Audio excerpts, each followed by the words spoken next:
Hey, good afternoon, everyone. I hope everyone is staying warm and dry in this rainy weather. So, welcome to Lighthearted's recollection for the month of July. This community aims to enable the members to gather, share the word of the Lord, reflect on our lived experiences, and how we can grow in our own spiritual lives. Let us now dispose ourselves to God's blessings for us this afternoon.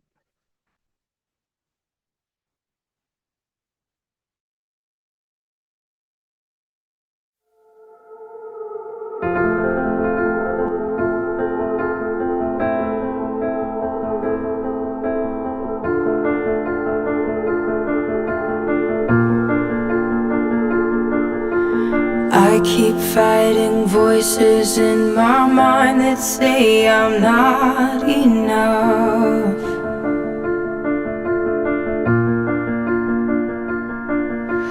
Every single lie that tells me I will never measure up.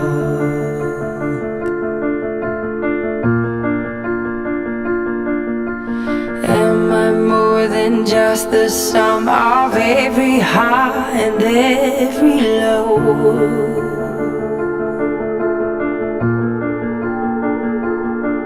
Remind me once again just who I am, because I need to know.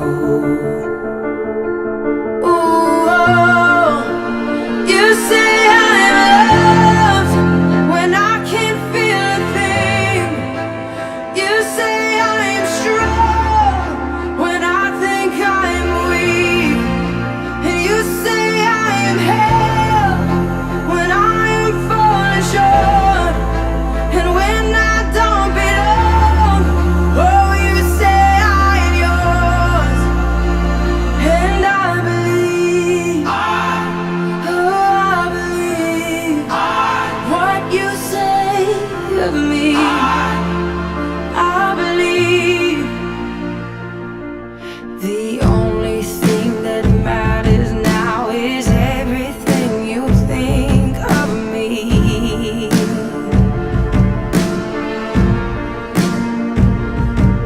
In you I find my worth, in you I find my identity. Ooh, you say I'm loved when I can't feel a thing. You say I am strong when I think I'm weak. And you say I am held when I am falling short. When I don't belong, oh, you say I am yours. And I believe, oh, I believe what you say of me. Oh, I believe.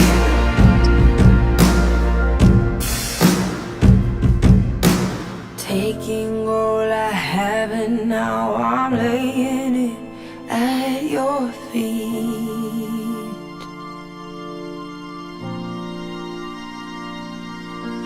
You'll have every failure, God.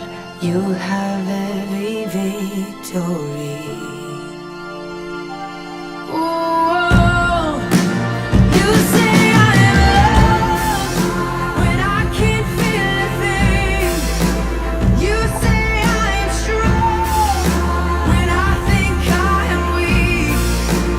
You say I am held when I am falling short. When I don't belong, oh, you say I am yours.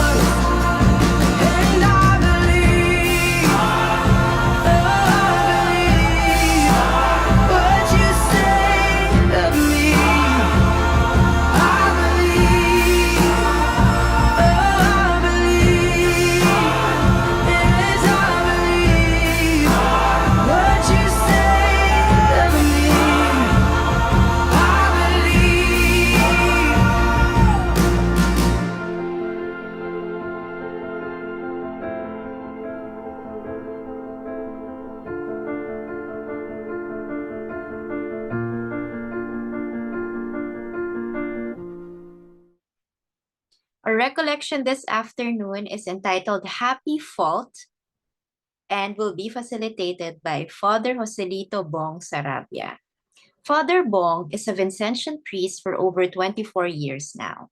He is a native of San Joaquin, Iloilo, and he was formerly the Director of Guidance in Adamson University, the former Rector-Director of the Vincentian Seminaries, and the former Executive Director of the Vincentian Foundation.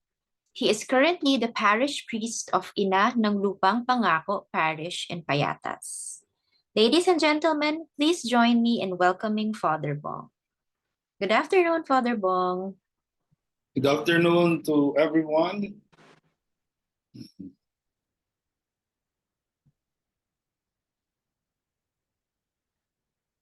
I prepared some slides for you para dire-diretso tayo, but you can interrupt me anytime, and I hope that you get something out of this.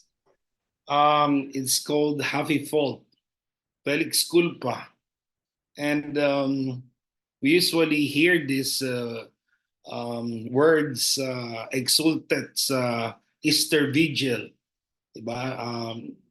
Walang ilaw, kandila lang, and the priest will intone the exultet. The first line will be, "Oh, happy fault that earned so great, so glorious a Redeemer. The sin of Adam was necessary so that it could be destroyed by the death of Christ." So basically, the theme for this afternoon is there are similarly bad things that happen in our life, but God could write straight line through crooked lines, parang gano'n, no? So next slide, kung pan.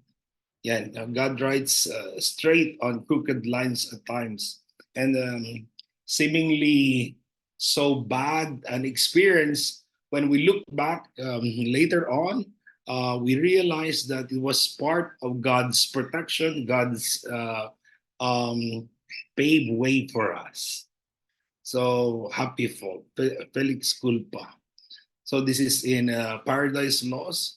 Oh, goodness infinite, goodness immense, that all this good of evil shall produce, and evil turned to good, more wonderful, and that which creation first brought forth, light out of darkness. So with all the negativity that we experience and sometimes encounter even in the world, there is still hope, no? And God could surprise us with something. The darkness will not be forever, and it would be for our good even. So in the Catholic theology, we believe in the Immaculate Conception. Mary conceived without sin, but we could also look at it, Mary, as the image of what best and holy, powerful, awesome, something beautiful in us that was not touched by sin. So she's a symbol of us, that at the core of our persons, kahit ano nagawa natin, ay maganda pa rin tayo, magaling pa rin tayo, lalo-lalo na sa mata ng Diyos. So at the core, we cannot lose something beautiful. At yun yung basis, yung foundation for us to regain life, light, and love. Yun yung source of resiliency natin. So, and many other literature, you have Beauty and the Beast, no? Kahit na beast, pero may goodness pa rin. So, something like that.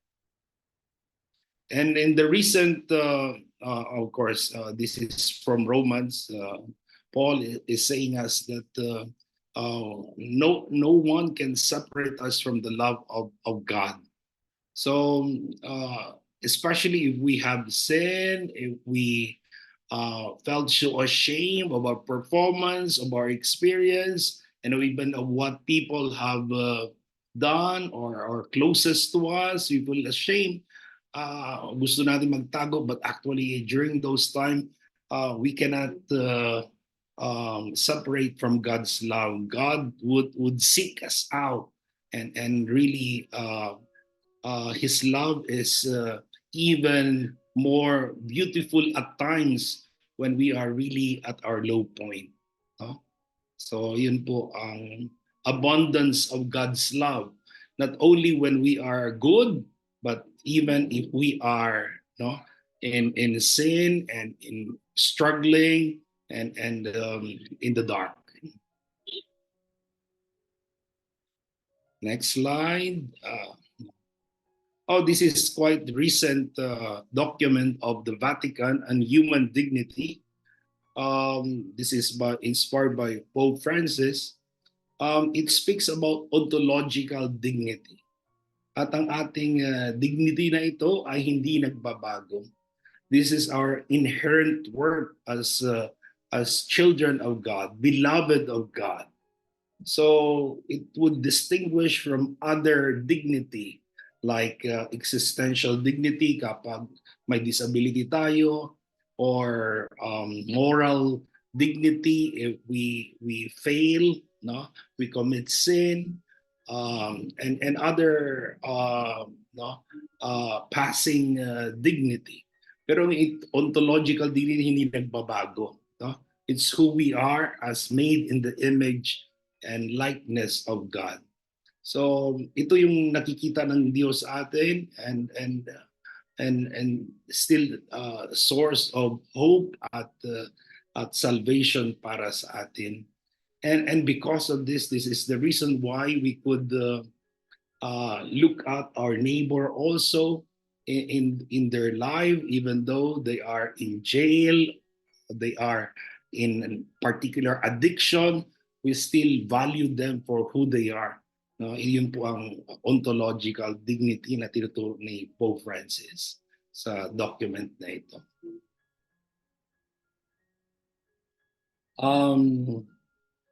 So this is the challenge for us. As our song, what you say, Lord, yun yung that matters into my life.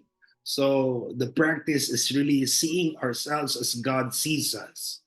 Kapag ito yung pagtingin natin, our view of ourselves coming from on high, magbabago ito. And we know that our view produces our actions produces result.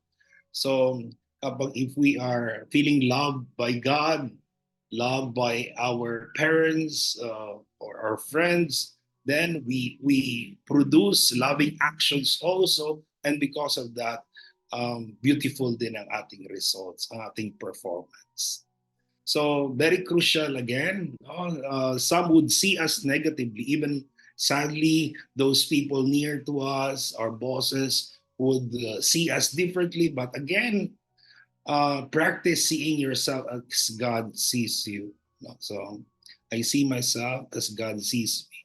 I'm beautiful, I'm good, I'm capable, I'm trustworthy.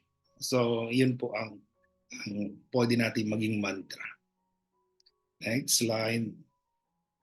So this is a sort of putting in one slide yung personhood natin, who we are as an image, made in the image and likeness of God. We have the likeness of the Father, the likeness of the Son, the likeness of the Spirit.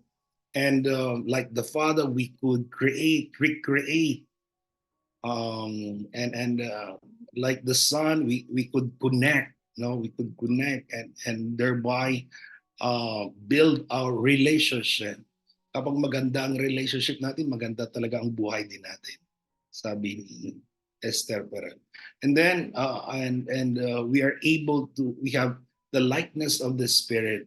We could really go and complete ano man ang kulang sa mundo. Hopefully we could complement as children of God, and we'll have the courage. We have the courage to go out, just like the apostles when they received the Spirit, they go out and really do the mission.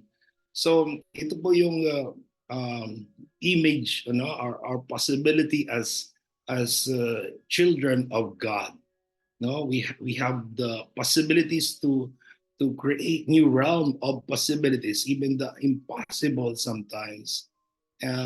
Pero mahalaga na connected din tayo sa isa't isa. We learn to reconcile, reconnect again, forgive, and at the same time, no, work toward the structural changes in our society with the Spirit. Ang masama lang, next slide, ay if we have a different view of ourselves, let's just say this is the false view of ourselves. At usually nagagaling talaga sa akin, sa training ko as landmark graduate, ang pinagmumulan talaga ng ating false view of self when we say something is wrong with me. Parang may masama. Parang may something is wrong with me. Yun ang pinanggagalingan. Or later on in our experience in life, when I say I'm not good enough, no? And later on, you experience something and you say, I don't belong. And later on, you decide, kanya-kanya na lang pala sa mundo, I'm on my own. Doon minsan tayo nagkakaroon ng problema. And because of that, false view of self, we feel insecure. So we complain a lot, we compete a lot, we compensate a lot. So ginawa ko lang 3C para madali. Pero yun usually yung kuha natin. In the morning, we have a lot of complaints. Instead of creating, we complain a lot. Instead of connecting with each other, we compete a lot. Instead of completing, we compensate pasikat or we overdo things kaya nababurn out tayo. So but we have to again return to our ourselves as made in the image and likeness of God. And God said we are very good. We are very good. There is nothing wrong with us.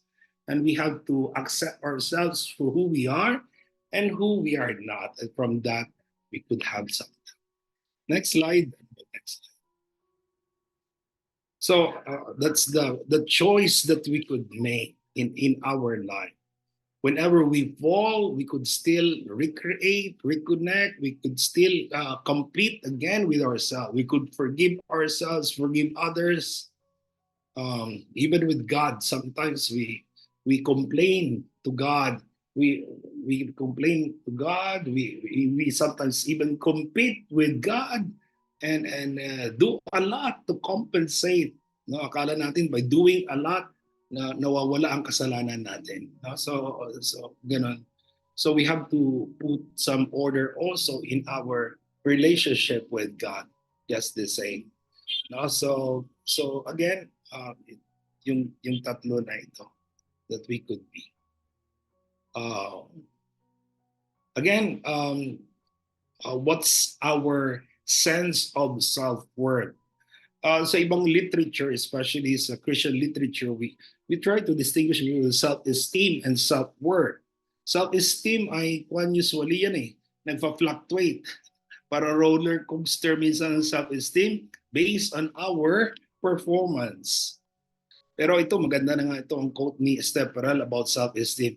Self-esteem is the ability to see yourself as flawed individual and still hold yourself on high regard. So, may self-esteem ka na kapag pumalpak ka, hindi mo further it down ang sarili mo. Ikaw mismo yung maging source of your strength, rising up and resurrection. So, self-worth is really how you value yourself again. Yun yung tinatawag natin again na ontological dignity. And it will not change whether you fall, whether you fail, how people see you, what people do to you, it will not change. Yung self-worth natin. So that's why we say accept ourselves, accept our worth as children of God. So there are a lot of things, pressure and stress around us. So we have to take care of ourselves and do some self-soothing. Nung bata tayo, we have a lot of natural self-soothing na ginagawa natin. No? And we feel good. We're able to sleep. We are able to go on in life. So again, not to be too critical about ourselves, too harsh about ourselves. Ganun no? So it's not only that we complain about others, minsan grabe ang complain natin about ourselves. And we are being too impatient with ourselves. So just chill out at times, no? We are all in a pilgrimage. We have to just take some things lightly also, no? So self-soothing is a good coping. So they say compassion must include yourself. If your compassion does not include yourself, it's lacking. So again, compassion, forgiving yourselves, process ito, but we could start by really understanding what happened, no?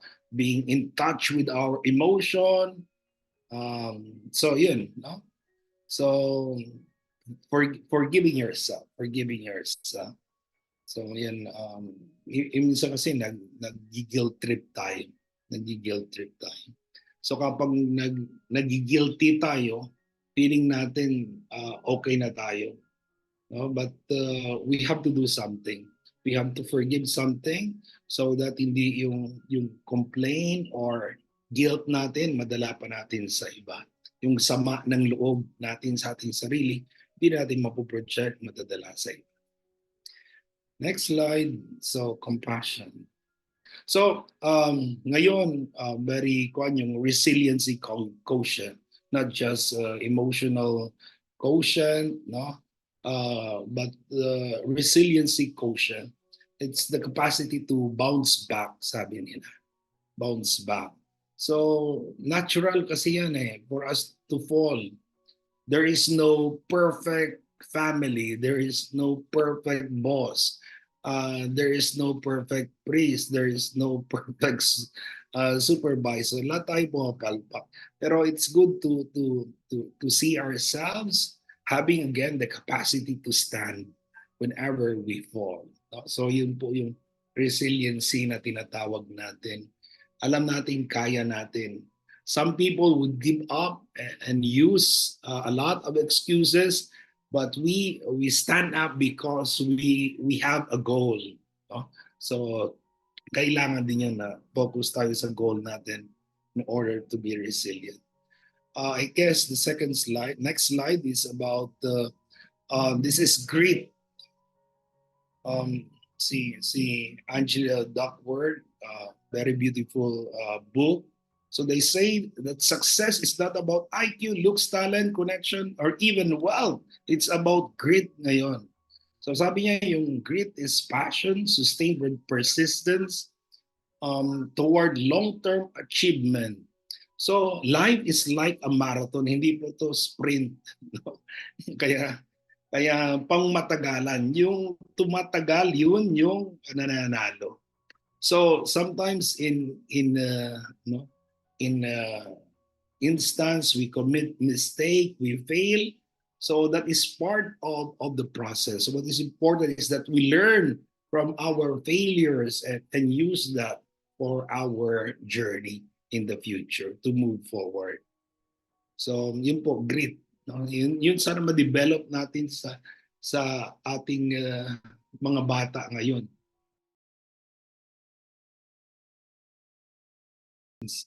Minsan kasi kaunting frustration, nagba-back out na. So sa mga long term, tumatagal kahit sa projects, may mga projects nakita ko, ang element talaga ay grit, basta tuloy-tuloy lang.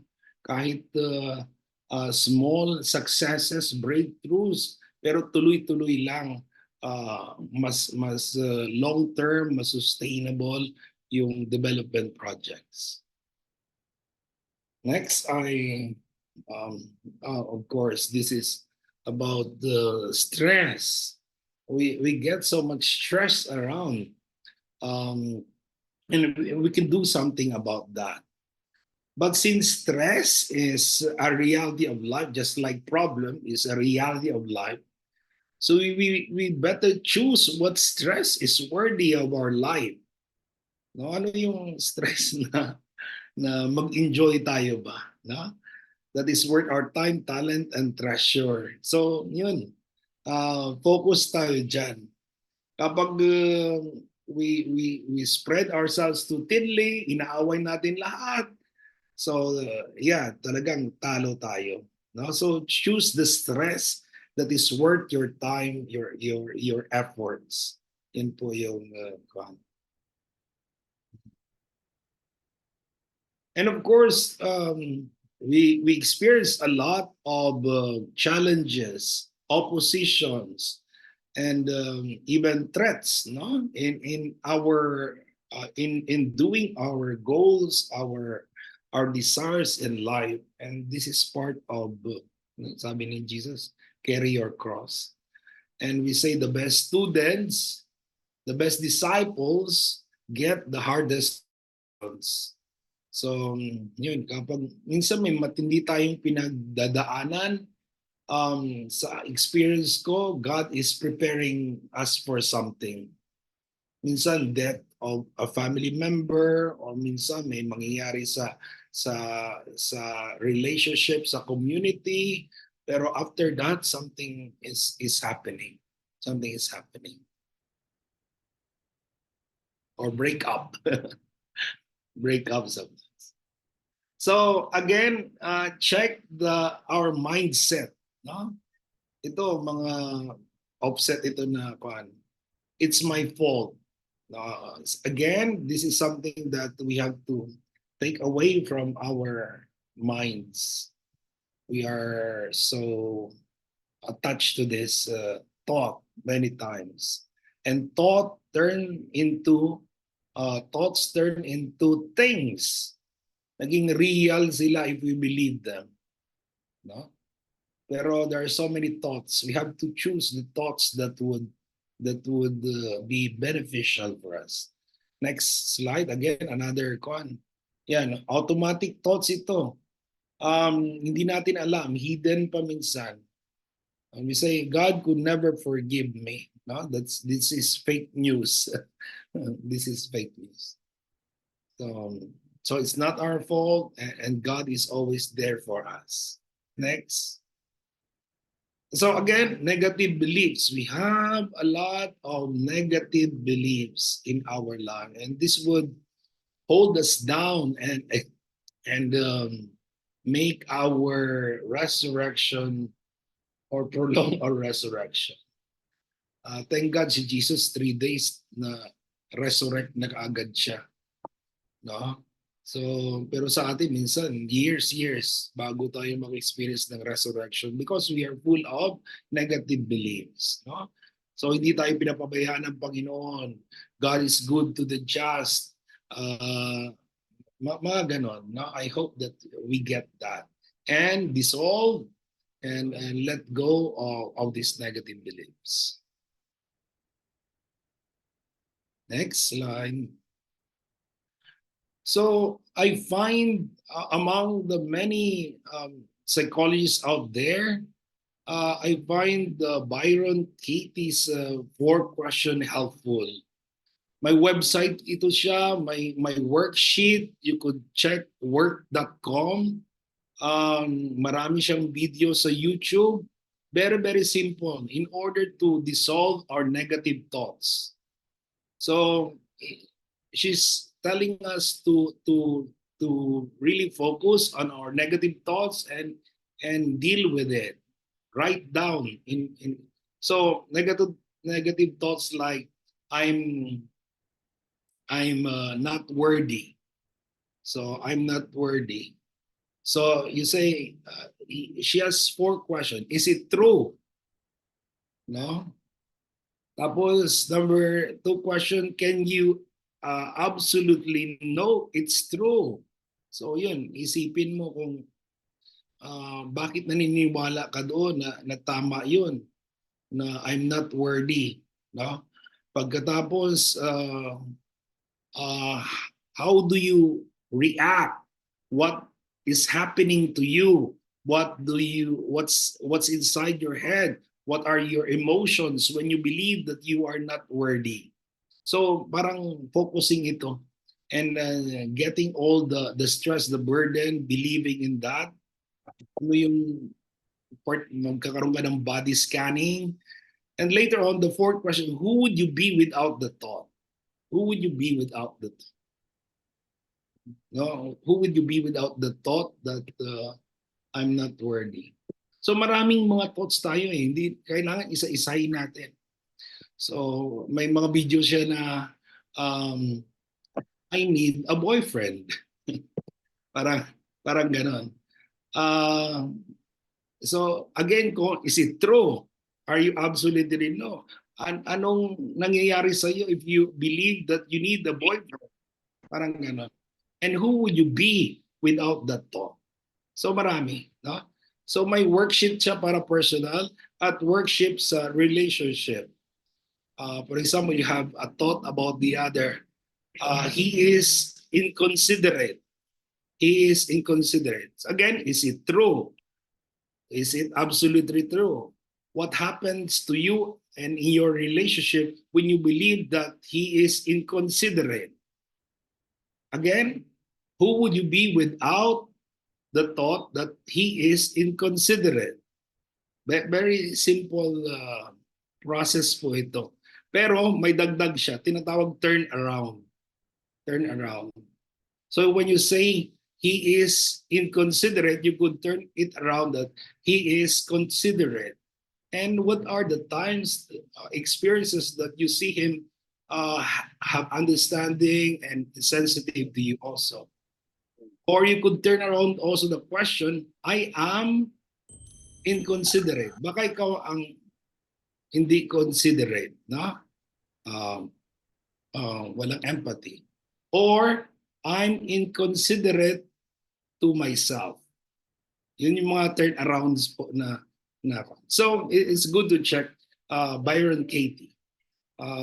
Isa sa very simple wisdom 2.0, may mga videos dyan sa YouTube marami. Next slide, sorry. Of course, my favorite ngayon si Esther Perel. She's Jewish, survivor of Holocaust, yung family. She's so good as a counselor, and she was naging sikat nung she spoke about affairs in TED Talk. So millions na yan ngayon yung views niya sa TED Talk on affairs. She has 3 books, State of Affairs, and I forgot the other. Next slide. So I like her. No?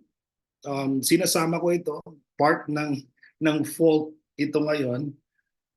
Marami lumalapit sa akin na may cases of infidelity. Hindi lang pare, but kahit lay persons, no? And grabe yung impact minsan. But Esther would ask us, is there anything good that can come out from affairs and scandals? So again, it's not only the affair, but what's behind the affair. What made you cross the line? What were you seeking in the relationship? And what was revealed in you with this particular relationship? What desires and longings? So sabi niya, we need to reflect whatever these things would happen. No, minsan kasi we don't deal with it. No? Next slide. Ito ngayon, infidelity in digital age, mas grabe. Dati, you just find out kapag may dalang resibo or na-picturean. Ngayon, nakita mo sa internet, ngayon may deep search, ano, dyan lahat. Ano? So minsan, gano'n. Kitang-kita lahat. No? May pictures and even videos. So, betrayal by 1,000 cuts, sabi ni Esther about infidelity in digital age. Next slide. So it's not only about chastity that people are having infidelities. Indifference, emotional neglect, contempt, lack of respect, years of refusal of intimacy. There are all forms of infidelity actually. So, but yung infidelity na mahirap kung talaga about relationship. Next slide. Point ko lang. Ito, context ito ng kwan. Why do people have affairs? Sometimes we have to many times they're looking for something. Ano yung nahanap nila? Minsan it's an antidote to death and mortality. Maraming mga affairs ay sa 40s. Minsan nakita ko kapag may tragedy na nangyari sa family, may namatayan, especially parents, yun ang minsan cause ng infidelity. So nag-breakdown, so they have to feel that they are still alive, something like that. Kaya minsan kapag why did you do it? Ang palaging sagot ay I feel alive. I feel alive. So sinasabi ni Esther Perel, kapag you're into infidelity, it's not really that you're looking for someone, but you're looking for a new version of yourself. Parang ganun yung isang view of this. No? Next slide. So very often we don't go elsewhere because we're looking for another person. We go elsewhere because we're looking for another self. It's not something that we want to leave the person. We want to leave the person that we have become. So nagbabago kasi tayo Nagbabago yung ating needs. So yun po. And that is sometimes the reason why there are affairs. So minsan magsasabi yung isang partner, it's my fault. No, it's not your fault. May pinagdadaanan baka yung partner. So ito, desire and aliveness. Ito context din ito ng affairs at times. No? So yung affairs is not about really sex, but about desire. Attention, desire to feel special, to feel important. No, and ito yung kwan. They could be who they are with that anonymous partner, sabi. Tapos iba pa, masarap ang bawal. No? So the power of the forbidden. So yun po, you're free to do what you wanted. Yun yung mga kwan mga nag-midlife. Yun yung mga issue na marami nagbi-midlife. And napoprolong na midlife. Sorry. Next.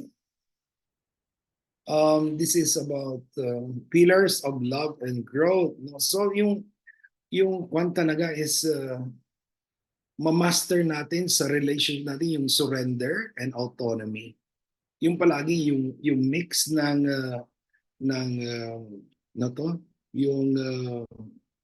yung intimacy and autonomy. Yung how do you balance that in the relationship? So the other is free at the same time feeling they belong in a special way.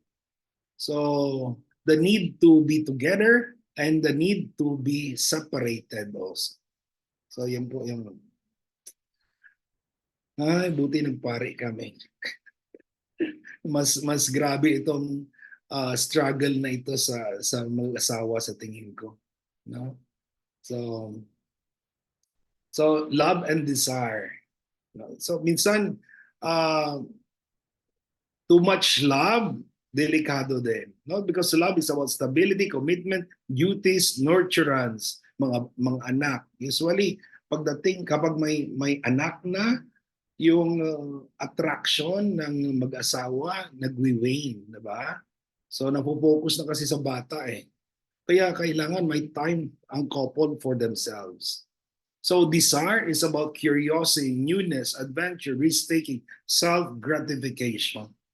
So yun ang something new, something different. So may stability pero may ginagawang bago din dapat yung mag-asawa. So do we have the balance? No. Is there something new in the community and in our life? That's why sa mga maganda na may sa amin may trabaho kami, assign kami sa school or assign sa seminary, mas maganda na may ginagawa kang something na something new na nakakaiba na you're passionate about.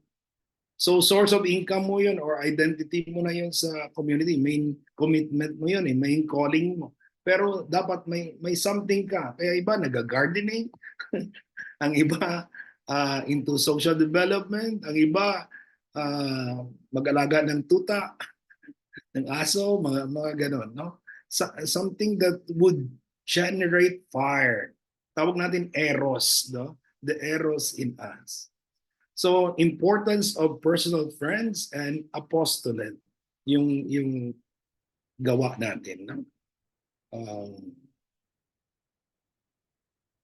Next slide. So healing from an affair. So sabi nga, what could be the legacy of affair? We don't want affair, definitely wrong, morally wrong ang affairs. But just like for those who have experienced sickness, no, like cancer, sometimes because of that experience, there is something being transformed in them. So ganun din minsan sa affairs. So you are letting go of something and you get another life or self for that matter. So when you go back to the affair, ano kaya kung ang aking boldness, imagination, the verb that I gave to the affair, mabigay ko to sa relationship ko o sa aking commitment. No? So ganun ka, maybe I would gain. So yun po. Tapos, so in the aftermath of an affair, I often tell couple, your first marriage is over. Would you like to create a second one together? So ito yung you could recommit again. Hindi ibig sabihin na something was a vow was broken, hindi na pwede mag-continue. So there is this movie, said, na, tapos na. Period na. No, it's not a period. Baka pwede kama na lang. And then you could continue on with your life. With new lessons and hope. Okay. So, intimacy and autonomy. Yun po yung i-balance natin. Personal autonomy and desire. So yung routine kasi nakaka-boring yun eh. So dapat may something new. So ito, are there more infidelities kapag very rigid yung structure and kapag may two dominating adults? Kaya minsan yung kahit sa church, yung abstinence rule, okay yan, pero minsan it would not work, especially to our young people today. They have to internalize talaga. And sometimes really learn from experience. So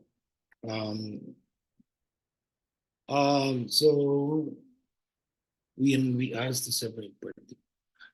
Yan to sa mga lalaki. Sa mga seminaryo especially ito where oy, bawal yung friendship na yan, emotional intimacy. Yan, ito minsan dahil sa mga ganito, later on puputok na lang, no? So something that we need to address, especially in the social development process of our young people today. So yeah, again, separation probably brings fascination and latent attraction. So yun ang kailangan natin. So basically yan, intimacy and autonomy sa ating buhay, sa ating relationship. Meron pa ba? Too much loving, nurturing, and caring. Ito yung makikita natin. Minsan, sobra tayong magmahal, sobra magbigay ng attention. It's good to check. No? Do we have the fear of abandonment? Minsan, too focus tayo sa iba because we don't want to focus on ourselves. So we need to forgive, we need to heal ourselves in order to receive also love from others in relationship. And of course, ito po yung talagang keys to transformation na talaga sa buhay natin. Either we experience love or pain.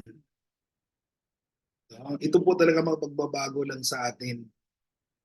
Love because nagpapasalamat tayo, we'll be grateful. Pero minsan we go through pain and we get swift and unimaginable breakthrough sometimes whenever we have survived a painful experience. And that is basically the image of the cross for us. Love and pain. Love and pain. Of course, new beginnings would always come, no? Find foundation in your fault. Ito po yung experience ng marami. After dark night, no? After dark night, we have the blossoming of empathy, especially.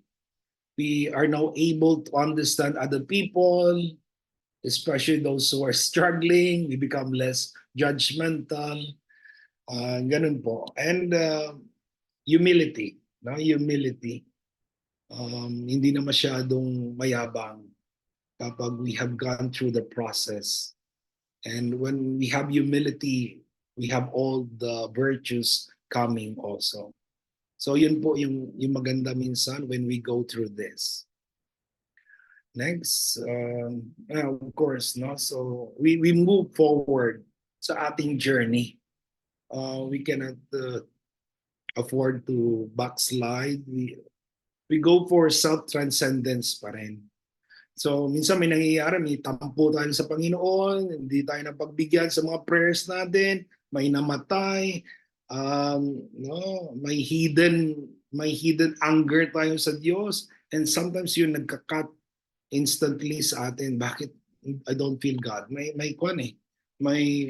hidden complaint, may hidden anger tayo sa Diyos. So we have to let go of that, no? We have to let go of that. And of course, conflicts and what we call infidelities sa relationship natin, sa community natin, we have to go through that also and learn to forgive and reconcile. Sa ating poor, there are so many frustrating experiences also. Ikaw na nagbibigay, ikaw pa masama. So, but no, minsan we have compassion fatigue, compassion tawag dito, burnout, no, burnout sabi nila. But we have to go through that also, that process. Again, it's not about what we give and how they respond, but who we are, no, who we are being for them as called by God. So yun po yung so just go on with the journey. May slide ba? Again, we could transform, no? We could transform. And it's all about relationship, no? Relationship natin sa Panginoon, sa ating family, community, at sa mundo, no? So you have a group, you have a mission, you have spirituality, you have a community. Tawag natin ngayon, synodality pa because we listen to each other, involve lahat, walang iwanan. So all these are relationships. Sabi ni Esther, the quality of our relationship would determine the quality of our life. So yun po. No? So not only community natin, not only family, but even relationship with God and relationship with the poor, with the earth even. Again, binalik lang itong slide na ito. So we could be images of God today. We could recreate, we could reconnect and complete ourselves after some failures, after some fault. Knowing that God's love is for us always. May slide ba pa? Yan na, wala na. So basically, yun po yung happy fault. Okay, thank you, Father, for that interesting recollection. Now, I'm opening the floor to people who'd like to comment or give their thoughts on the happy fault recollection. Napaisip ba kayo kung ano yung happy fault ni Father? Now I'm enlightened. Thank you, Father, for that.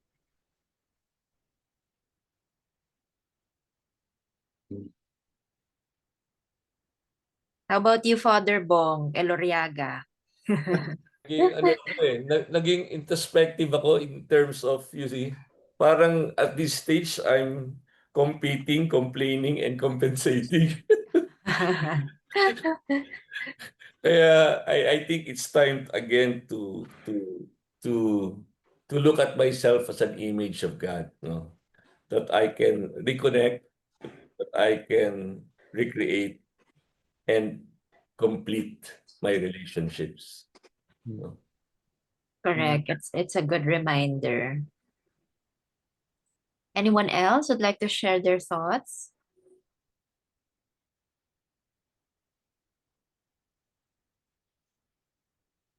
Okay.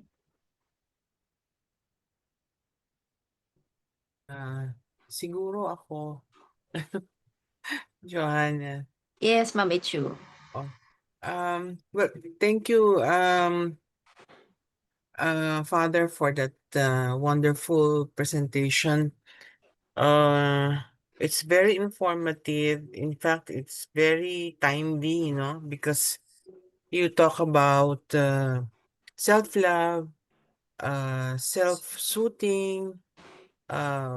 Reminds me of pursuing mindfulness,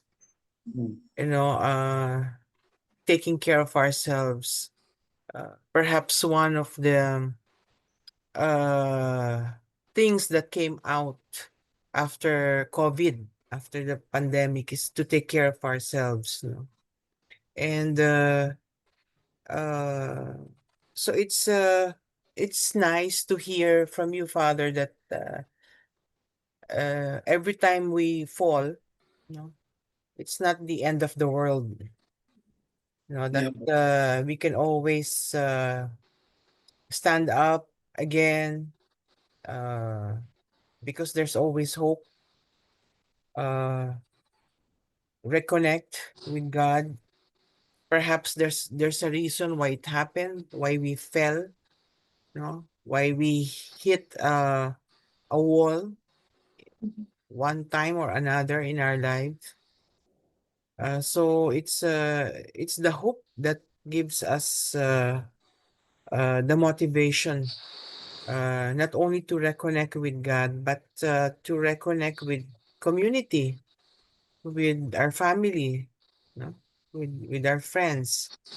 So yeah, so thank you, Father, for that presentation. Yeah, thank you. Minsan yung tatlong connection natin, di ba? God, family, and our mission. Minsan hindi yan lahat 100% sa bawat isa. Pero I suggest at least you have two, best connections. And later on you will regain the other. Yung danger kapag nag-isolate tayo sa ating sarili, disconnected with God, disconnected pa sa family, disconnected pa with the poor. So, ganun po. So, in my experience, no, minsan may conflict sa community, sige, takbo tayo sa Panginoon, sa dasal, tapos we do good sa ministry. Because St. Vincent said, go to the poor, you will find God. And you learn from the ministry, balik mo sa community ang learning. So, yung mga lessons minsan na hindi natin makita sa community, so we say something is missing sa community, nakikita natin sa relationship natin with others, with the poor, with the world, yun ang nakukuha natin. We learn from that. Kaya na-enrich tayo. Yun po, nung pandemic, kaya marami nag-alaga ng mga tanim dahil yung sa tanim kasi yun ang eros yun ang vitality. Maraming namamatay pero at least yung tanim we see them grow, no? Maraming nag-adapt ng mga puppies during that time because yun yun ang gave us a lot of fire during that time na boring yung buhay.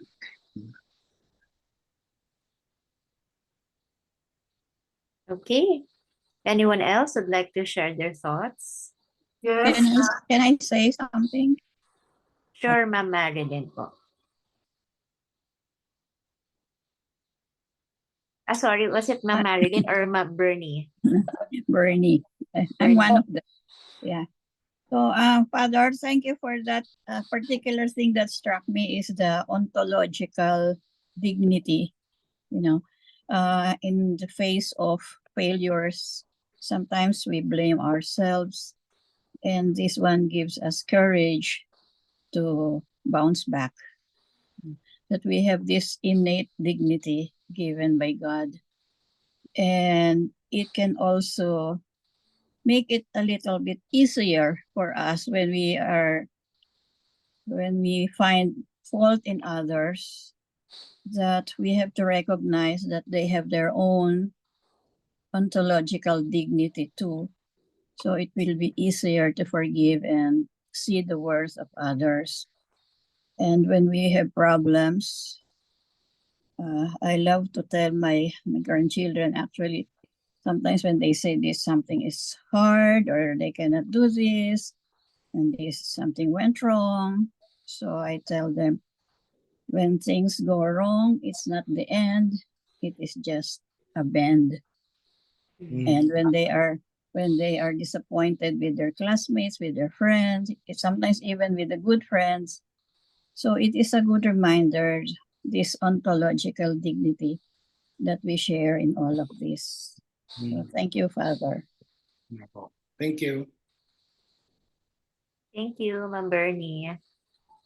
Ma'am Marilyn, would you like to say something po? Yes, what really also struck me is that I have to reflect and meditate on how God sees me, how I see myself, my impression of myself, and then compare, and then also meditate on how does God see me. And that way, then, as Father has said, how you view, that's how you will be. And then it will affect your actions, and then it will have the result. So for me, it's like time for meditation to reflect on how God sees me. Thank you, Father, for stating that. Okay. Thank you for sharing your thoughts, guys. So to wrap up this afternoon's recollection, it was a great session on the self as rooted in the Lord. Before everything else, we must remember that we have ontological dignity.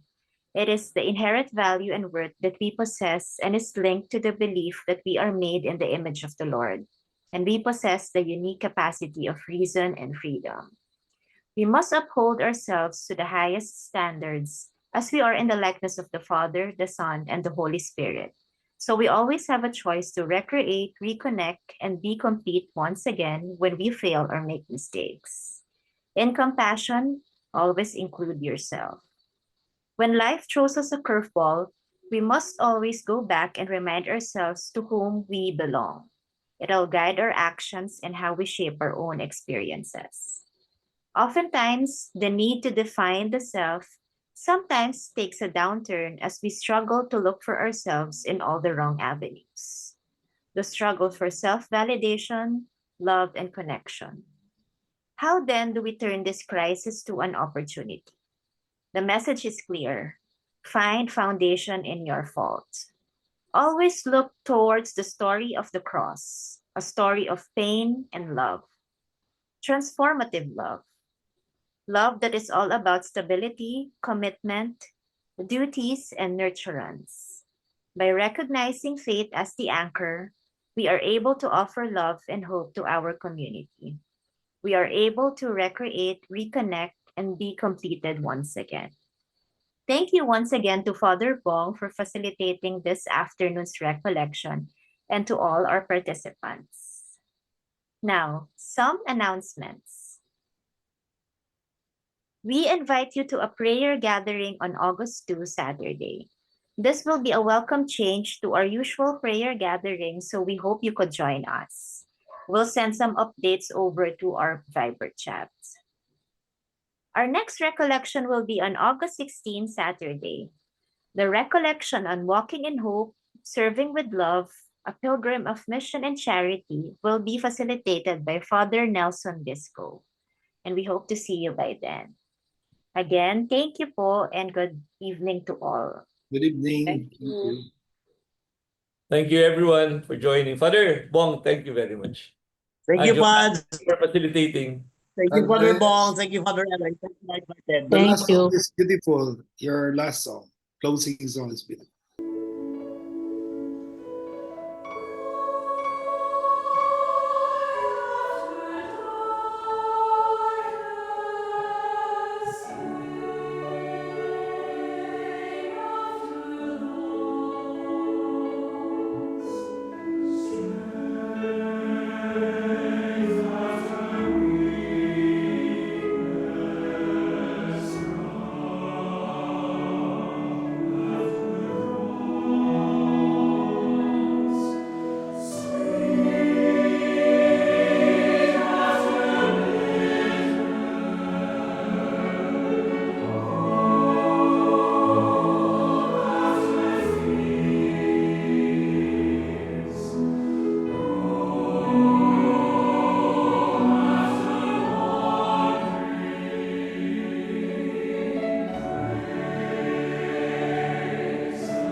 Good night, everyone. Thanks, Pads. Good day, everyone. Yes.